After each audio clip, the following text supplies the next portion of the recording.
let me ask you a question. When you were ranting like that, I just said, we're all products of our conditioning. I know there was times where you did something and you came home and your mom moved the vegetables a little bit. 100%. She pulled out a couple Sam Adams. She moved the veggies to the side. She pulled a couple of Sam Adams. And she had some things to say about Sinners. Yes. And was I just watching Lynn?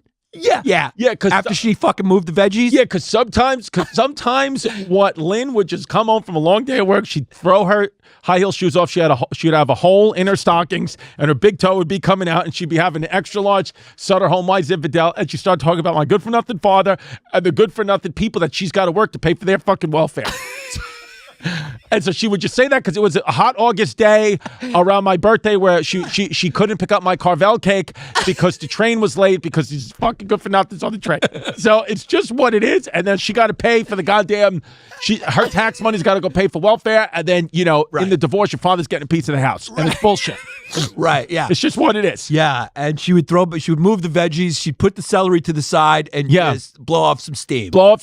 And then she would usually just make me go back to the YMCA camp where I would go every summer, and then she would just pay a little bit extra. What I knew about, here's what my mom would do too, and something that I only found out when I was later, I would go to YMCA camp, right, for 2 weeks in the summer.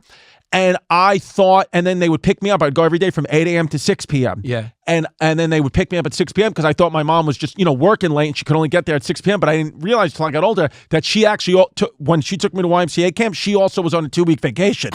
So she just had 8 hours of just freedom away from me, and she picked me up as late as possible. And I just thought she was at work all day, but it's really she was just sitting there hanging out. She was just breathing. Yeah, just fucking breathing. Yeah, she was just getting a break from Chrissy Chaos. Yeah, she was just a little too much because I look like my dad. I kind of act like my dad.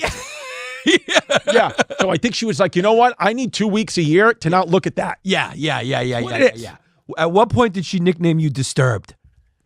That was my aunt. Oh, your aunt. My aunt called me Disturbed. Yeah.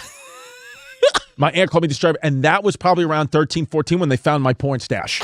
That's what it is. When I had what we call the Spanish porn, it was a blue VHS set, like a royal blue colored VHS, which looks different than, most of them were black. And I had it inside the 1992 Dream Team documentary case. Yeah. So I had that in there, and I think my mom popped that out, and she put the tape in, thinking for my, I guess little cousins were there, and she thought that they were going to watch a documentary on the NBA on 1992 Dream Team, and instead you just saw a little Colombian puss. That's just what happened. That's what it is. So then that got smashed into a million pieces in a hammer. Yeah. And there was a post-it on that that said, "Get this filth out of my house." And I walked down the stairs, and I had the garbage bag throwing it out, and my aunt from downstairs smoking a cig said, "You're disturbed." And that's just a regular, what we call that is a Ridgewood day. Yeah, that's just a day. Yeah.